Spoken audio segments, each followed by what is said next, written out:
I moved to a tiny, quiet town in rural Illinois back in 2017 to start fresh. Being an introvert in a town full of retirees made it nearly impossible to meet anyone my age. My friend Clara suggested I dog sit for an older couple she knew to make some extra cash. The house was a 1970s brick ranch style that looked severely outdated and slightly crumbling. When I met the couple, they didn't look me in the eye, but instead did a slow full-body scan of me. During the tour, they would silently open doors to rooms and just stare at me until I looked inside. I noticed they had cameras mounted everywhere, from the kitchen table to the garage and the driveway. They explained the surveillance was for insurance because they sold firearms out of their home. Once they left for their week-long trip, I settled into the office to start my remote work. One of the monitors displayed the outdoor camera feeds, which made me feel safer in the middle of nowhere. On the second night, the camera overlooking the driveway suddenly went offline and stayed black. Suddenly, the dogs scrambled off the floor and ran frantically through the doggy door, barking at the woods. I peered into the pitch-black yard and felt the sudden, crushing weight of being completely alone. After coaxing the dogs back inside with treats, I pushed a heavy wooden chair in front of the doggy door to block it. The next morning, I found the dogs playing in the yard despite the chair still blocking the door. My heart plummeted when I turned to see the heavy chair had been moved 5 feet into the corner of the room. I called Clara immediately and begged her to come over and help me search every inch of the house. We checked every closet and under every bed, but found absolutely nothing out of place.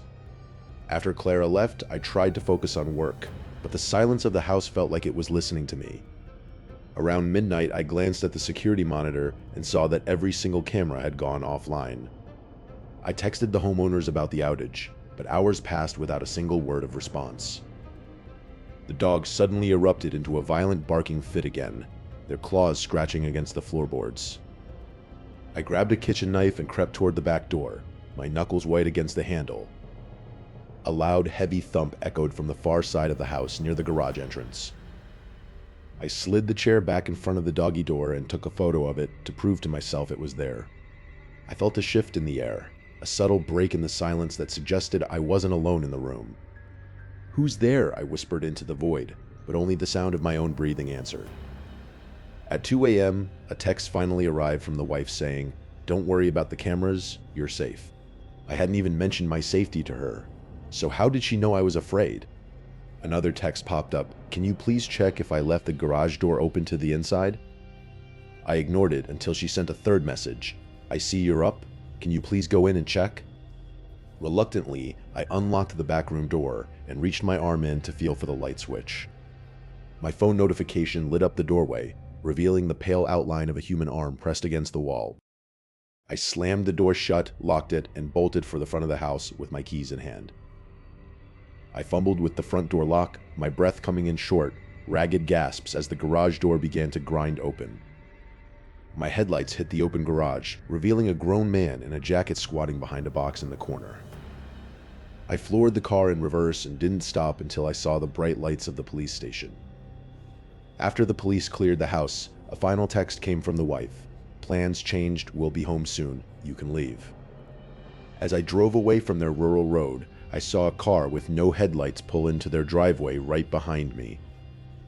I texted her about the car, and she instantly replied with 2 words that haunt me to this day: "I know."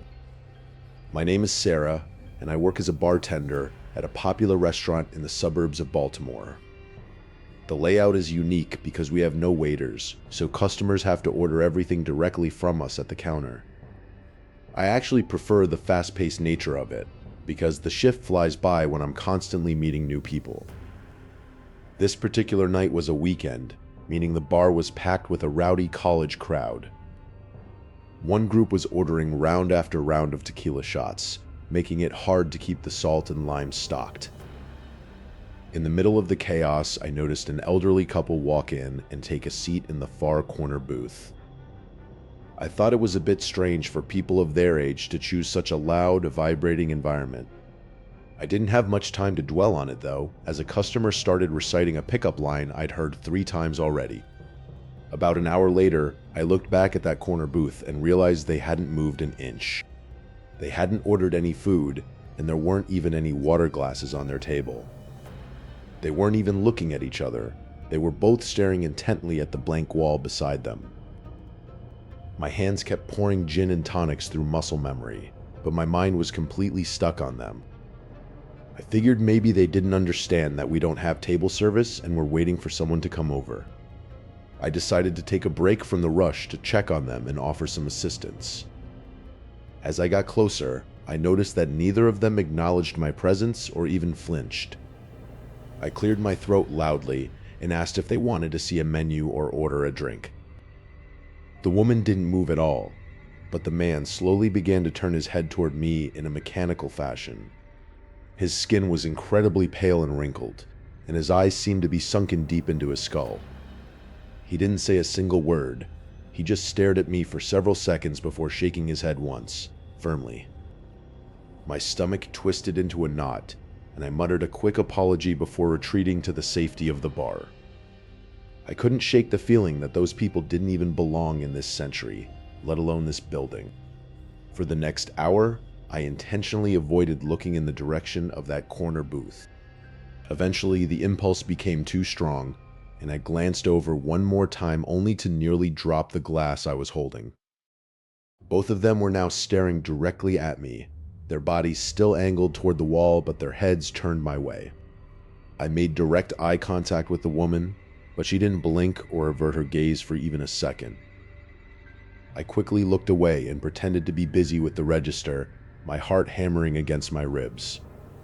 By the time I gathered the courage to look back again, the booth was completely empty. I felt a wave of relief wash over me, but the encounter stayed with me as I began the closing procedures. I decided to ask my coworker Karen if she had noticed anything strange about the elderly couple. Karen is a veteran who prides herself on noticing every single person who walks through the doors. She shook her head and told me she didn't remember seeing any elderly couple at all that night. I described their clothes and where they were sitting, but Karen just laughed and asked if I was hallucinating from the stress. To prove her point, she listed off at least 10 other customers and exactly what they had ordered for dinner. I laughed along with her, but on the inside, I felt like I was losing my grip on reality. We finished locking up the building and walked out into the chilly night air toward our cars. As I reached for my keys, I looked across the street and saw two dark figures standing under a lone streetlight. It was them, standing there in the same out-of-place clothing, watching me from the darkness. I fumbled with my keys, my hands shaking so hard I nearly dropped them on the asphalt. I jumped into my car, locked the doors instantly, and sped out of the lot without looking back a single time. I never saw them again, but I'm still haunted by the question of whether they were ever really there at all. Just as I pulled into my driveway, I noticed a small, handwritten note tucked under my windshield wiper that wasn't there before. The note on the windshield was just the beginning of a much darker shift in reality. 3 months later, I found myself miles away from that city street, deep in the heart of the Pacific Northwest. Our logging crew had been working a remote timber sale near the Olympic Peninsula for 3 weeks straight. The work was grueling, keeping us isolated from the rest of the world and deep within the silence of the pines. It started when Ben stumbled upon something that didn't belong in a professional timber zone. Tucked behind a wall of blackberry brambles sat a small, tattered nylon tent that had clearly been there for a long time. There were no footprints around it, only a strange collection of animal bones arranged in a circle near the entrance. I told Ben to leave it alone, assuming it was just some eccentric hiker's long abandoned camp. But as we walked away, the hair on the back of my neck stood up, as if we were being watched from the thickets. We returned to our base camp, a small cluster of trailers and a shared fire pit, to settle in for the night. The forest at night has a specific rhythm, but tonight, that rhythm felt jagged and offbeat. Ben kept pacing near his trailer, his eyes constantly darting toward the tree line where the shadows pooled.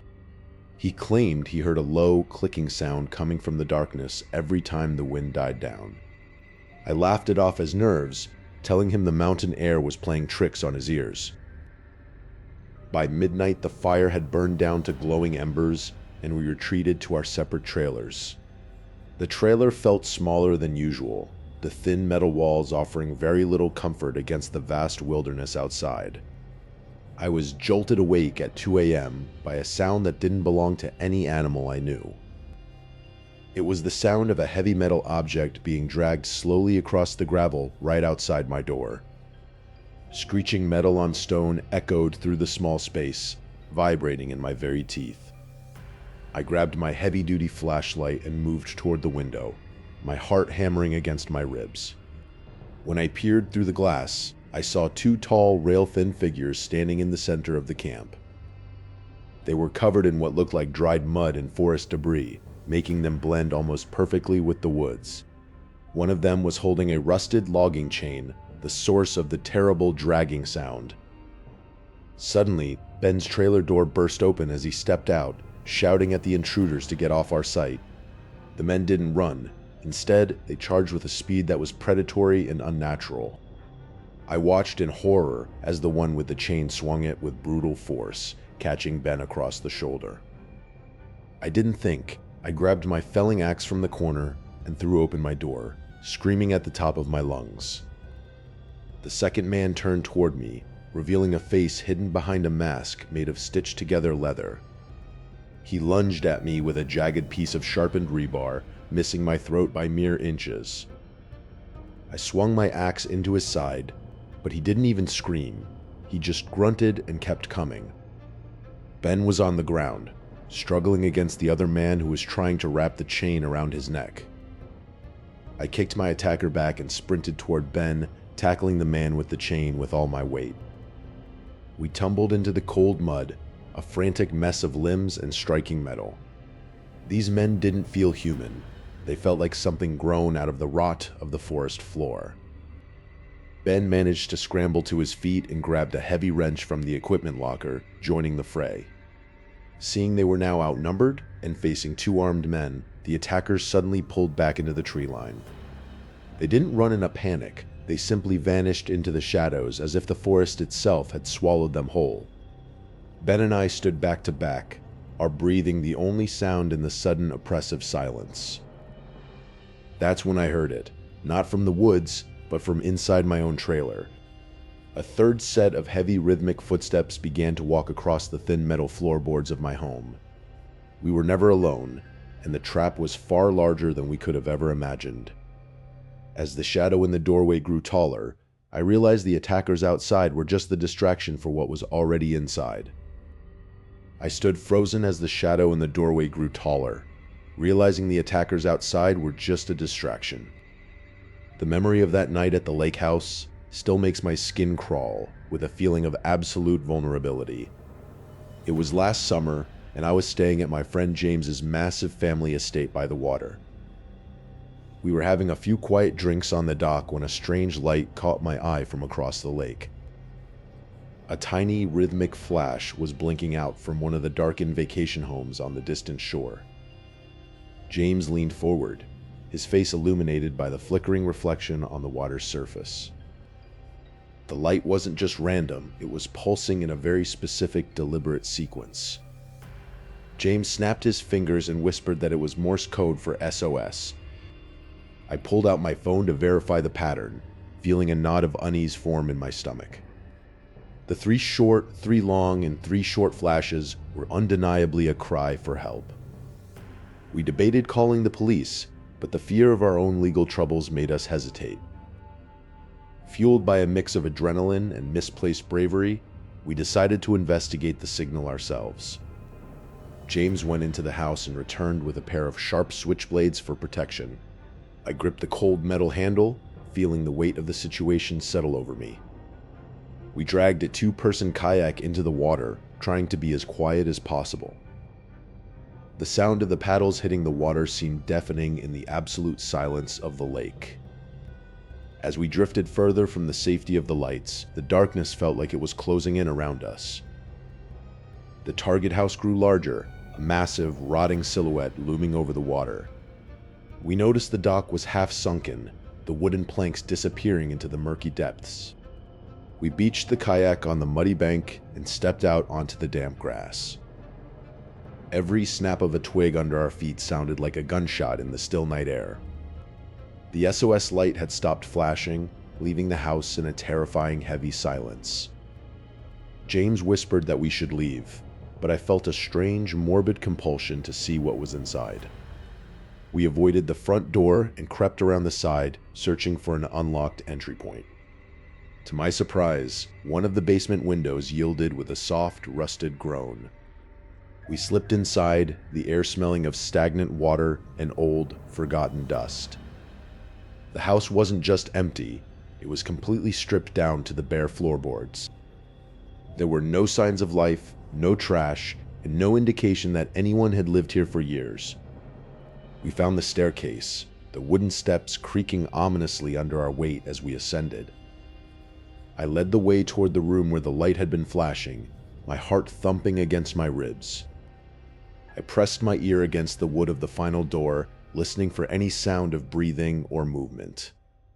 With a sharp nod to James, I gripped the handle and slowly pushed the door open. The room was empty, except for an old-fashioned projector sitting on a small table by the window. I realized the flashing light had been automated, a deliberate trap set to lure someone to the house. Suddenly, the sound of a heavy closet door swinging open behind us shattered the silence. Fast, heavy footsteps began thumping out from the darkness of the closet toward us. James didn't hesitate. He turned and bolted for the stairs, his footsteps echoing through the hollow house. I was right behind him, the sound of someone bounding down the stairs after us chilling me to the bone. We scrambled through the basement window and ran toward the shoreline, gasping for air. My blood turned to ice when I reached the bank and saw that our kayak was gone. A large, hulking figure stepped out from the side of the house, moving with terrifying speed toward us. James didn't wait. He took a deep breath and jumped straight into the freezing black water. I followed him, the cold water hitting me like a physical blow and knocking the wind from my lungs. We swam with everything we had, our limbs burning as we fought to reach the distant lights of safety. We eventually reached James's dock, collapsing onto the wood, shivering uncontrollably from the cold. As the police sirens wailed in the distance, I looked back at the dark shore across the water.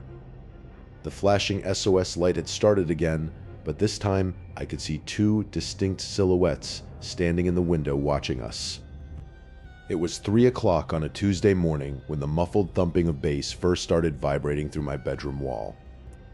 My neighbor, Mr. Henderson, was usually a quiet widower who kept strictly to himself. The sound wasn't just loud music, it was the unmistakable roar of a massive crowd laughing and cheering. I threw on a hoodie and stepped out onto my porch to see what kind of madness was happening next door. Henderson's driveway was completely empty, yet his windows were glowing with frantic, colorful strobe lights.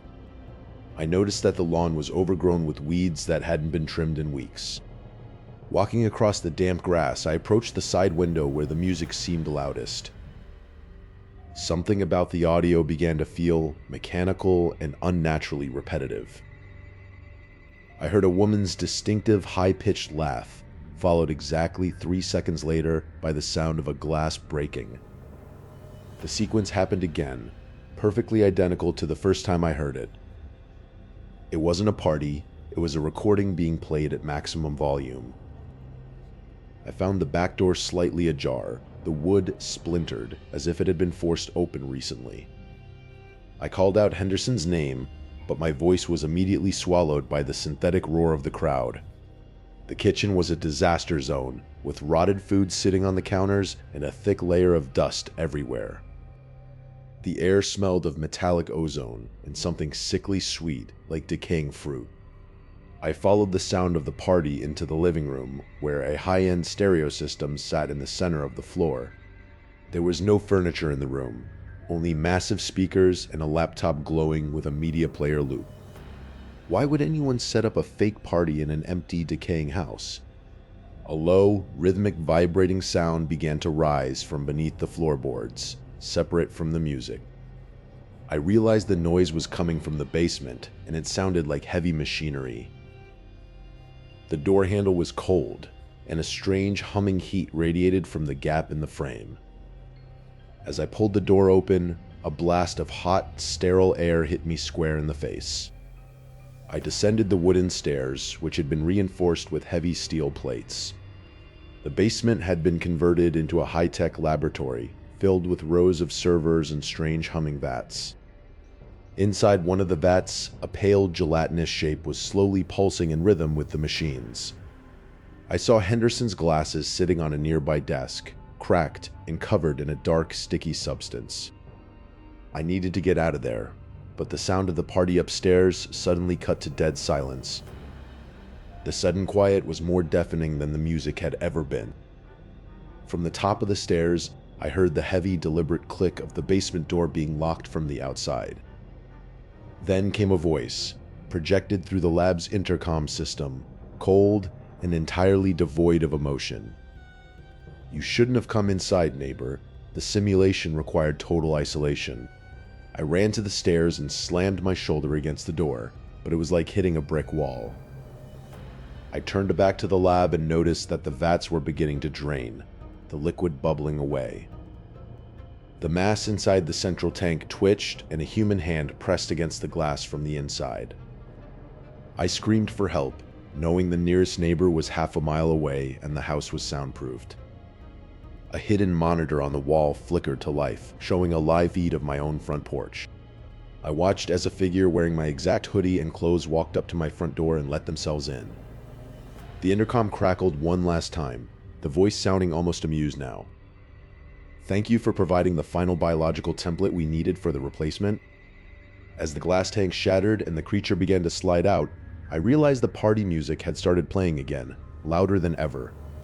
The glass of the basement tank bit into my palms as I scrambled away from the shattering shards. The fake party music upstairs reached a deafening crescendo, masking the sound of whatever was sliding across the wet floor. I didn't wait to see its shape. I bolted for the stairs, my lungs burning with the sharp scent of bleach. Outside, the neighborhood was a silent graveyard of secrets, every window in Damon's house staring back like an unblinking eye. Months later, I fled that suburban nightmare for the only refuge I had left, my late grandfather's old house in Chatham, Alabama.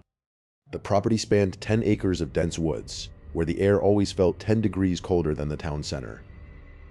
It was a place of creaking floorboards and doors that refused to stay shut, a skeleton of wood and memories. For the first 6 nights, the silence of the woods was a welcome reprieve from the city's paranoia. On the 7th night, just as sleep began to pull at my consciousness, a sound drifted through the open bedroom window. It was a whistle, slow and rhythmic, carrying a broken tune that felt like a mockery of a lullaby. I sat up, straining to hear, but the melody seemed to dissolve into the rustle of the wind. I dismissed it as a wandering hunter, or perhaps a neighbor who had drifted too far from the road. The next night at exactly the same time, the whistling returned, noticeably closer to the porch. I grabbed a heavy flashlight and flicked it on, cutting a violent beam through the rural darkness. There were no tracks in the dirt, and the whistling simply faded deeper into the pines as if being pulled away. This became a clockwork ritual. Every night between 1:15 and 1:19 a.m., the broken tune would begin. I finally called the local sheriff, and an old deputy named Henderson arrived with a look of weary recognition. Henderson told me that my grandfather used to call the station about the exact same whistling every spring for a decade. My grandfather had never mentioned a stalker, yet the deputy's words confirmed a multi-generational haunting. Following the deputy's advice, I began wedging chairs under the door handles, turning the house into a fortress. But the whistling didn't care about locks. It moved from the woods to the space beneath the floorboards. I could feel the vibrations of the tune rising through the vents, as if someone was crouching in the crawl space directly beneath me. Driven by a need for answers, I spent the next day in the attic, tearing through boxes of my grandfather's old journals.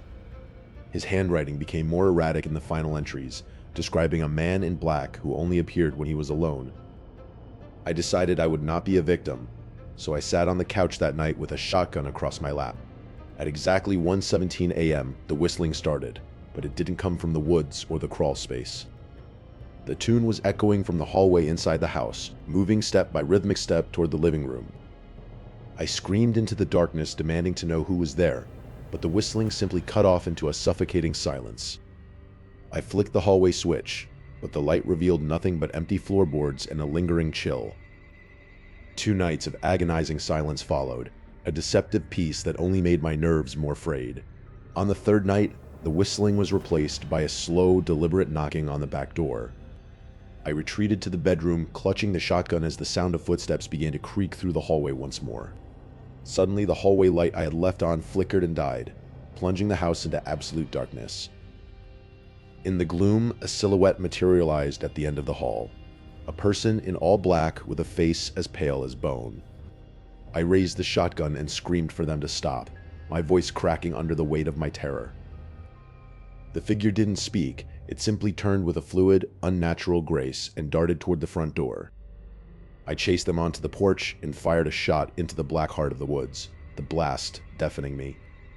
I didn't wait to see if I hit anything. I threw my essentials into the truck and drove until the sun came up. Deputy Henderson later confirmed that the front door had been unlocked from the inside using a key. As I packed the last of my grandfather's things, I found a duplicate key missing from its hook, and then a faint whistle started coming from the attic directly above my head. I froze in the hallway as that final whistle from the attic echoed through my grandfather's old floorboards. I didn't wait to find out who or what was up there. I grabbed my keys and never looked back at that house.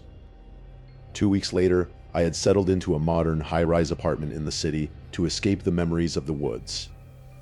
My work as a freelance coder required late nights, and the silence of the 20th floor was exactly what I needed.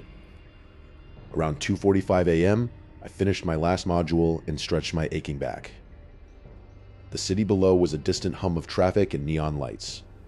I stood up to head to the kitchen for a glass of water before bed. That was when I heard it for the first time, a soft, rhythmic thud coming from the front door. I assumed it was just a neighbor coming home late and bumping into the wall in the hall. But the sound didn't stop. It became a steady, deliberate tapping. I walked to the door and looked through the peephole into the empty, brightly lit corridor. There was absolutely no one there, and the tapping had ceased the moment I reached the handle. I checked the deadbolt twice, making sure the metal click echoed through the room. Shaking off the nerves, I retreated to my bedroom and closed that door as well. I crawled into bed, the weight of the day finally pulling me toward sleep. Exactly at 3 a.m., a massive, violent boom shook the very frame of my bedroom door. It wasn't a knock. It was as if someone had thrown their entire body weight against the wood. I scrambled to the corner of my bed, clutching my phone with trembling hands. The banging happened again, faster this time, a frantic boom boom boom that didn't sound human. "Who is there?" I screamed, but the only response was the sound of heavy, wet breathing on the other side.